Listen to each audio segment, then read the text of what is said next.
Chapter 3, Generating and Exploiting New Entries. In this chapter, we're going to review understanding the essential act of an entrepreneurship involves new entry. To be able to think about how entrepreneurial strategy can first generate and then exploit over time a new entry. To be able to assess the attractiveness of a new opportunity. To be able to assess the extent of the first mover advantages and weigh them against first mover disadvantages. So let's go over the first one. If I can get my computer to work. There we go. Okay.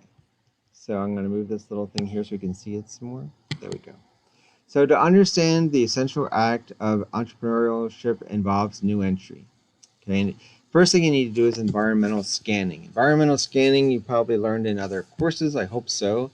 And it's involving everything that has to do with what's going on around the world, locally, so in your own hometown, your own home county, the state, the region, the country, and globally. What's going on? For instance, right now with the green environment movement. So people are looking more towards solar and wind powered and electric vehicles and renewable energy. Okay, so knowing that, then auto manufacturers should be looking at creating electric vehicles. As I said in the last lecture video, Volkswagen has already committed to building a new plant in Chattanooga, Tennessee that creates batteries. And they also have a plant in Tennessee, I believe, or South Carolina, I'm not sure which state, that is already starting to manufacture electric vehicles. If you are General Motors, you should be creating an entire system of replacing gas engines, diesel engines with electric vehicles. Ford did it by buying 45% of another company, and they are introducing the new F-150 electric vehicle. I believe it's 2022. You can also already see it on YouTube, a video between the Tesla pickup truck and the F-150 gas truck. And you can see the Tesla just destroys the F-150 in a tug of war. Chrysler seems to be out of touch, but they just announced that they are merging with Renault. So Fiat Chrysler is merging with Renault. So I'm not familiar with Renault's R&D and electric vehicles, but if they're already up and running, then Fiat Chrysler can benefit from Renault's technology, research and development on electric vehicles. It is projected that within the next 10 years, by 2030, nearly 100% of all vehicles being sold, new vehicles being sold, will be electric. So that not only involves General Motors, Ford, Chrysler, it also involves all the manufacturers of the engines, the transmissions, the exhaust, and every other part, everything down to the serpentine belt and the timing chain, because none of those things will be needed anymore once you go to electric. So environmental scanning would be able to see that this is a new trend, and if we are Jiffy Lube, we better be thinking about how we're going to transform our company once the tipping point's reached, which will probably be around 2026, 2027, and there's not enough business because electric vehicles are outpacing gas vehicles, and they won't be making enough oil changes in the old cars to sustain their business. Again, that doesn't mean that there's only electric cars out there, but if there's not enough gas cars to sustain the business, then they won't be able to stay in business. They won't be able to make a profit. So if by 2027 there's half the vehicles that are out there are electric, that may not be enough for a Jiffy Lube to stay in business. So what will they do? Well, they have 7 years to try and create something new to reestablish themselves. Okay. So one thing they can do is look at new entry on page 56. So new entry on page 56 is offering a new product to an established market. So Jiffy Lube could come out with something new to an established market. They're already here. So what new product could they come out with that would then complement or be profitable with an electric engine, electric car, electric car. They could offer an established product to a new market. So we're going to go to all electric. Maybe Mexico or South America or Africa or another continent or country, group of countries are not going to electric. And they may be not located in those countries, but they could take their current oil change service to those countries, those continents, where electric vehicles are not on the horizon yet to replace the gas vehicles. I don't know if that's available or not, but that would be one thing they could look into to see if that is a possibility. And then the last thing would be to create a new organization.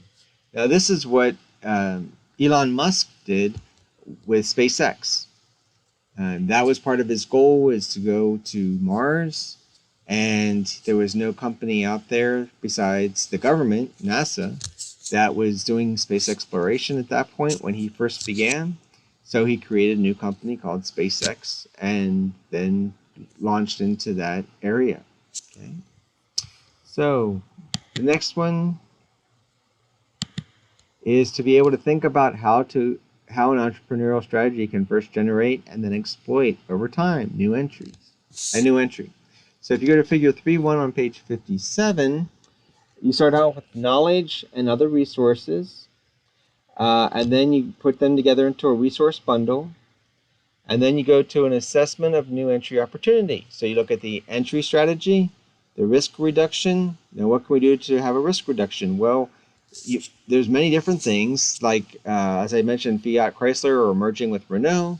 That's a risk reduction. Now, instead of just Fiat Chrysler, you have Renault. So you have a much larger company taking on the risk. So therefore, you're reducing the risk for just one of the two companies. And the organization itself. Okay?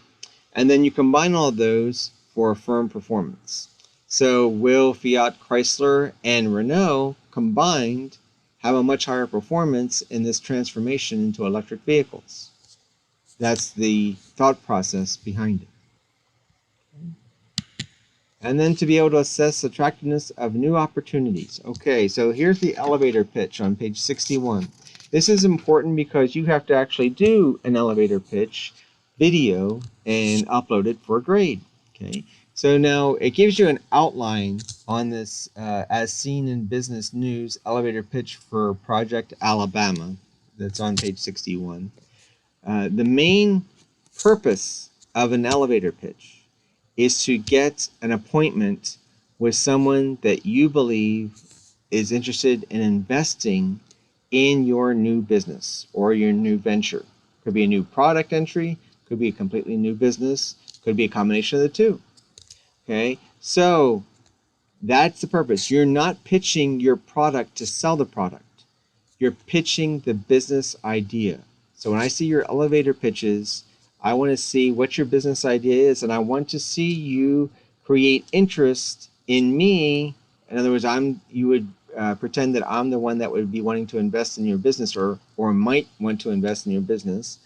And your whole goal is to get an appointment to then do a full presentation of your business plan.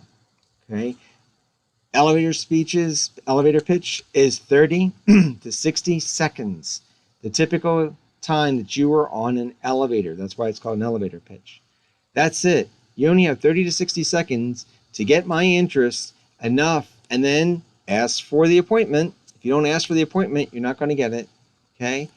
And go from there. And I probably misspelled opportunity, didn't I? I'm sorry. I am dyslexic and I do not always spell things correctly, and so I will correct that in a later time. If I stop it now and correct it and go back, it has a tendency to erase itself. So I don't want to do that. And I don't know, I guess it is the right spelling. Again, being dyslexic, things just don't look the same Actually, those P's in there now, I'm just looking at it for the fourth time, do look like P's. They did look like D's for a second. So anyway, I'm sorry for that.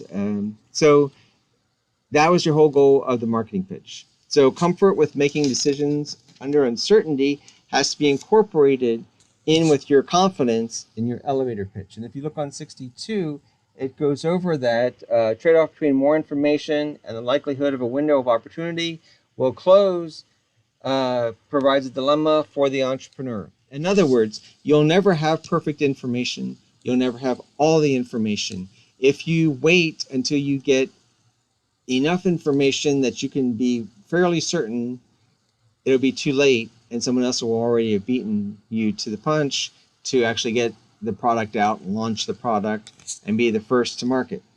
However, you have to have enough information so that you know if there's a market for it to begin with.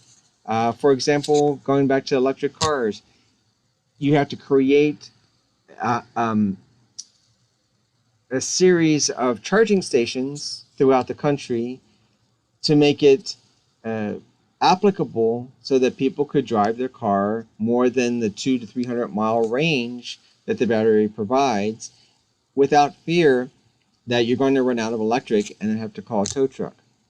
So what Tesla did was create an entire matrix, then they did it section by section, state by state or territory, and then put it on a GPS system so that when you're in a Tesla, you can just map out all the charging stations between where you are and where you want to go, and it'll map it out so that you won't run out of electric while you're on your trip to wherever that trip may be. And it'll tell you exactly where the charging stations are from point A to point B so that you can stop and charge the vehicle. Okay? So now that we have GPS, now that we have people are comfortable using GPS, that's not an issue. If it were 15, 20 years ago, people wouldn't know what GPS is, and so that might not have been a great opportunity at that point in time. Okay? And the last slide. To be able to assess the extent of first mover advantages and weigh them against first mover disadvantages. This is on figure 3.3. Okay, so in figure 3.3 is on page 64. So on page 64, figure 3.3, you have the cost advantages, the less competition or no competition. There aren't many electric cars out there. You secured the import channels. This is your logistics, this is your partnerships. You could get exclusivity with certain partners, which would make it difficult, increase the barriers to entry for potential rivals or competition. Your prime position for customers, everybody knows what a Tesla is.